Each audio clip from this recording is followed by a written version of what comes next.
Hi all, welcome to my YouTube channel. Hope ಎಲ್ಲರೂ ಚೆನ್ನಾಗಿದ್ದೀರಾ ಅಂತ ಅಂದ್ಕೊಳ್ತೀನಿ. ನಾನಿವತ್ತು ಮಾಯ್ಶ್ಚರೈಸರ್ ಯಾವ್ದು ಯೂಸ್ ಮಾಡ್ತೀನಿ ಆ್ಯಂಡ್ ನನಗೆ ಏನದರಿಂದ ಯೂಸಸ್ ಆಗುತ್ತೆ ಅಂತ ಹೇಳೋಣ ಅಂತ ಬ್ಲಾಗ್ ಮಾಡ್ತಿದ್ದೀನಿ. ನಾನು ಯೂಸ್ ಮಾಡೋ ಮಾಯ್ಶ್ಚರೈಸರ್ ಬಂದು Himalaya cocoa butter intensive body lotion ಅಂತ.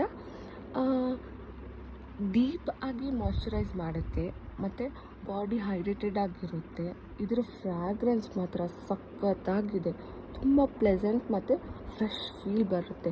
ಬೇಸಿಗೆಗಾಲದಲ್ಲಿ ಸ್ಕಿನ್ ಕೇರ್ ಮಾಡೋದಕ್ಕಿಂತ ಚಳಿಗಾಲದಲ್ಲಿ ಹೆಚ್ಚಿನ ಕಾಳಜಿ ಬೇಕಾಗುತ್ತೆ ಅಲ್ವಾ. ಅದು ಬಾಡಿ ಹೈಡ್ರೇಟೆಡ್ ಆಗಿರೋಕ್ಕೆ ತುಂಬ ಸಹಾಯ ಮಾಡುತ್ತೆ. ಹಾಗೆ ನೀರು ಕೂಡ 6 ರಿಂದ 8 ಲೋಟ ಪ್ರತಿದಿನ ಕುಡಿಲೇಬೇಕು. ಇದರಿಂದ ತುಂಬ ಸಹಾಯ ಇದೆ.